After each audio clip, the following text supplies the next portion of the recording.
സ്ഥാനാർത്ഥി പ്രഖ്യാപനം കീറാമുട്ടിയായി നിൽക്കുമ്പോഴും പ്രചാരണം തുടങ്ങിയിരിക്കുന്നു. കെ മുരളീധരൻ വട്ടിയൂർക്കാവിൽ തിരുവനന്തപുരത്ത് ശാസ്തമംഗലം ലൈനിൽ വോട്ട് ചോദിച്ചുകൊണ്ട് ഗൃഹസന്ദർശനം നടത്തുകയാണ്. കെ മുരളീധരൻ വട്ടിയൂർക്കാവിൽ ഇറങ്ങിയതിന്റെ ദൃശ്യങ്ങളാണ് പ്രേക്ഷകർ കാണുന്നത്. പട്ടികയൊക്കെ വരും. കെ സുധാകരൻ ക്ഷമിക്കണം, കെ മുരളീധരൻ അതിനു മുമ്പ് തന്നെ വട്ടിയൂർക്കാവിൽ ഇറങ്ങിക്കഴിഞ്ഞു. സാന്ത്വന പട്ടികയൊക്കെ പിന്നാലെ വരും. പട്ടികയൊക്കെ വന്നോട്ടെ, പക്ഷേ മുരളീധരൻ എന്ന് മനസ്സിലായി ഇനി ഇങ്ങനെ പോയാൽ കാര്യങ്ങൾ നടക്കൂല. പട്ടിക വന്നിട്ട് പ്രചരണത്തിനിറങ്ങിയാൽ ദിവസം കിട്ടൂല എന്ന് മനസ്സിലായി. കെ മുരളീധരൻ ഒരു സീസൺഡ് പൊളിറ്റീഷ്യനാണ്. ഏറെക്കുറെ ഉറപ്പിച്ച മണ്ഡലമാണ്. അവിടെ ഇനി മാറ്റമൊന്നും വരാൻ പോകുന്നില്ല. അപ്പോൾ പ്രചരണം തുടങ്ങിക്കഴിഞ്ഞു. കെ മുരളീധരൻ ആത്മവിശ്വാസത്തിൽ തന്നെയാണോ?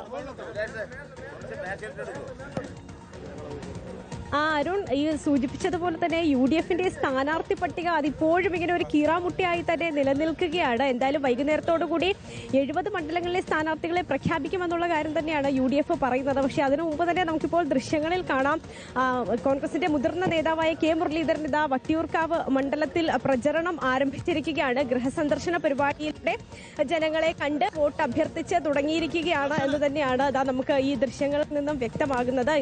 നമ്മളിപ്പോൾ നിൽക്കുന്നത് തിരുവനന്തപുരം ശാസ്തമംഗലം ഭാഗത്താണ്. ഇവിടേക്കാണ് രാവിലെ അദ്ദേഹം എത്തി ഇവിടുത്തെ വീടുകൾ സന്ദർശിച്ച് ആളുകളെ കണ്ട് രാവിലെ വോട്ട് അഭ്യർത്ഥിക്കുന്ന ഔദ്യോഗികമായ ഒരു തിരഞ്ഞെടുപ്പ് പ്രചരണത്തിലേക്ക് എത്തിയിരിക്കുന്നത്. ആദ്യഘട്ടം മുതൽക്ക് തന്നെ കെ മുരളീധരൻ ആയിരിക്കും വട്ടിയൂർക്കാവിൽ മത്സരിക്കുക എന്നുള്ള വാർത്തകളൊക്കെ തന്നെയും പുറത്തു വന്നിരുന്നു. പക്ഷേ സ്ഥാനാർത്ഥി പട്ടിക പുറത്തു വരാത്തത് കൊണ്ട് തന്നെ തിരഞ്ഞെടുപ്പ് പ്രചരണം ഔദ്യോഗികമായി അങ്ങനെ ആരംഭിച്ചിരുന്നില്ല. പക്ഷേ ഇന്നിപ്പോൾ എന്തായാലും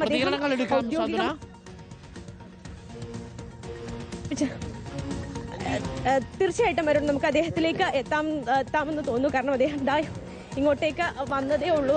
ആളുകളെ കാണുവാൻ വേണ്ടി വീടുകളിലേക്ക് പോവുകയാണ്. ഔദ്യോഗികമായ ഒരു പ്രചരണത്തിലേക്ക് കടന്നിരിക്കുകയാണ്. അതെ, ഔദ്യോഗികമായിട്ട് തുടങ്ങി. ജനങ്ങളെ എത്ര വീടുകളാണ് നമ്മൾ രാവിലെ? അങ്ങനെയല്ല, കഴിയുന്നത്ര ഒരു ഏരിയ ആയിട്ട് തുടങ്ങി. ആത്മവിശ്വാസം തന്നെയാണ് വട്ടിയൂർക്കാവ്. എന്തായാലും താങ്കളെ സംബന്ധിച്ചിടത്തോളം പുതിയൊരു ഇടമല്ല. നല്ല ആത്മവിശ്വാസമുണ്ട്. ഒരു കുഴപ്പമില്ല. പ്രതികരണം എങ്ങനെയാണ്? ജനങ്ങൾക്കൊക്കെ നല്ല പ്രതികരണം, ഒരു കുഴപ്പമില്ല. ദിവസം കുറവായത് ഒരു പ്രശ്നമാകും. കാരണം ഒരു 10-20 ദിവസം മാത്രം തന്നെ ഉള്ളതുകൊണ്ട് എനിക്ക് വലിയ പ്രശ്നമില്ല. പക്ഷേ പുതിയതായിട്ട് വരുന്ന സ്ഥാനാർത്ഥികൾക്ക് അതിൽ പ്രയാസം ഉണ്ടാവും. മണ്ഡലത്തിൽ പുതിയതല്ലാത്തത് കൊണ്ട് അത് പ്രശ്നമല്ല ആയതുകൊണ്ട് എനിക്ക് കുഴപ്പമില്ല. ജനങ്ങളുടെ മൊത്തത്തിലുള്ള ഒരു പ്രതികരണം അത് കുഴപ്പമില്ല. ഏറ്റവും ആത്മവിശ്വാസത്തിൽ തീർച്ചയായിട്ടും. പട്ടിക വൈകുന്നതിൽ എന്തെങ്കിലും ഇപ്പോൾ കെ സുധാകരനുമായി ബന്ധപ്പെട്ട് വലിയ തർക്കങ്ങളൊക്കെ അതൊക്കെ ഇന്നത്തോണ്ട് പരിഹരിക്കും. അല്ല, അതൊക്കെ അനുനയിപ്പിക്കും, കുഴപ്പമില്ല. ഈ തർക്കം നീളുന്നത് ഗുണം ചെയ്യുമോ എന്ന് കൂടി ഒന്ന് ചോദിച്ചാൽ? ഡൽഹിയിൽ സാധാരണ റൂം കിട്ടാറില്ല. ഇത്തവണ ഡൽഹിയിലെ മുന്നിലെല്ലാം ഒഴിഞ്ഞു കിടക്കുകയാണല്ലോ.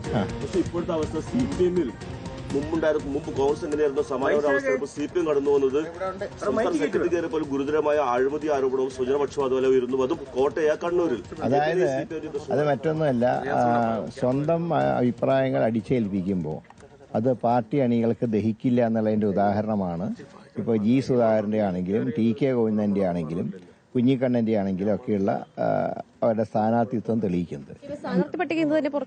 ഇന്ന് രാത്രിയോ നാളെ കാലത്തുമായിട്ട് പുറത്തു വരും. ഇല്ല, ഒരു പ്രശ്നവുമില്ല. കാരണം മുൻപും വൈകിട്ടുണ്ടല്ലോ. കഴിഞ്ഞ ലോക്സഭയിൽ നിങ്ങൾക്ക് ഓർമ്മയുണ്ടല്ലോ, അന്ന് 2024 ഫെബ്രുവരി 28 LDFന്റെ സ്ഥാനാർത്ഥികളെ പ്രഖ്യാപിച്ചു. മാർച്ച് 7 UDFനെ പ്രഖ്യാപിച്ചു. 20-18 UDF ജയിച്ചു. ഇല്ല, അങ്ങനെ ഒരു പ്രതിസന്ധിയില്ല. അതൊക്കെ പാർട്ടി അത് കൈകാര്യം ചെയ്തോളും ഭംഗിയായിട്ട് തന്നെ. മത്സരിക്കുന്ന കാര്യത്തിൽ ഏതെങ്കിലും തരത്തിലുള്ള തീരുമാനമായിട്ടുണ്ടോ? ഇല്ല, അത് സാധാരണ തീരുമാനം എന്ന് പറഞ്ഞാൽ വേണ്ടാന്നുള്ള തീരുമാനമാണ് മൊത്തത്തിലുള്ളത്. പക്ഷെ അത് ഏത് കാര്യത്തിനും ഹൈക്കമാൻഡിന് എക്സംഷൻ കൊടുക്കാം. അങ്ങനെ വാശിയൊന്നും പിടിക്കുന്നില്ലേ. എല്ലാവർക്കും ആഗ്രഹങ്ങൾ ഉണ്ടാവും. ആഗ്രഹങ്ങൾ ചിലരൊക്കെ തുറന്നു പറഞ്ഞു. അത്രയും വട്ടിയൂർക്കാവില് ശക്തമായിട്ട് ഞാൻ ഒരിക്കലും ഒരു ലൈറ്റ് ആയിട്ടുള്ള മത്സരത്തിലോട് ഇന്ന് വരെ ഞാൻ ജയിച്ചിട്ടില്ല. എക്സംഷൻ ഉണ്ടാകുമെന്ന് പറഞ്ഞു. കെ സുധാകരന്റെ കാര്യത്തിലായിരിക്കും ഹൈക്കമാൻഡാ തീരുമാനിക്കേണ്ടത്. ഞങ്ങൾക്ക് അത് തീരുമാനിക്കാൻ അവകാശമൊന്നുമില്ല. മണ്ഡലത്തെ തിരസ്കരിച്ചു പോയ ഒരാളാണ് വീണ്ടും ഇവിടേക്ക് എത്തുന്നത്. അല്ല, അദ്ദേഹം മേയർ സ്ഥാനം കൌൺസിലർ സ്ഥാനം തിരസ്കരിച്ചിട്ട് അങ്ങോട്ട് വന്നത്. അപ്പോ പിന്നെ അദ്ദേഹത്തിന്റെ പാർട്ടിക്കാരും ഒരുപാട് പേര് തിരസ്കരിച്ചു പോയിട്ടുള്ളവരുണ്ടല്ലോ, കെ രാധാകൃഷ്ണൻ ഉൾപ്പെടെ. ചരിത്രം പറയുകയാണെങ്കിൽ കുറെ ഉണ്ട്. എല്ലാ പാർട്ടിക്കും ഉണ്ട് ആ ചരിത്രം. അത് കെ മുരളീധരൻ മാത്രമല്ല. കോൺഗ്രസിലെ സ്ഥാനാർത്ഥി തർക്കത്തിന് ഇന്നൊരു പരിസമാപ്തിയാകും. തീർച്ചയായിട്ടും.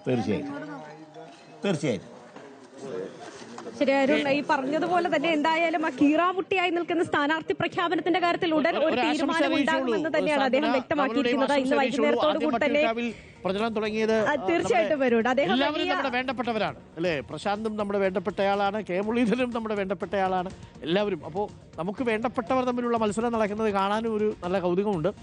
പ്രത്യേകിച്ച് രണ്ടുപേരും നല്ല സ്ഥാനാർത്ഥികളാണ്, ഉഷാറായ സ്ഥാനാർത്ഥികൾ. അല്ല, മൂന്നാമത്തെ ശ്രീലേഖയുണ്ട്, മൂന്നാമത്തെ സ്ഥാനാർത്ഥിയും ഉണ്ട് അവിടെ. അപ്പോൾ നല്ല സ്ഥാനാർത്ഥികൾ തന്നെയാണ് അവിടെ പോരാടുന്നത്. ശാസ്തമംഗലത്ത് ഇപ്പോൾ തന്നെ വോട്ട് അഭ്യർത്ഥിച്ചു തുടങ്ങിയിരിക്കുകയാണ്. ശാസ്തമംഗലം ലൈനിലാണ് എത്തിയിരിക്കുന്നത്.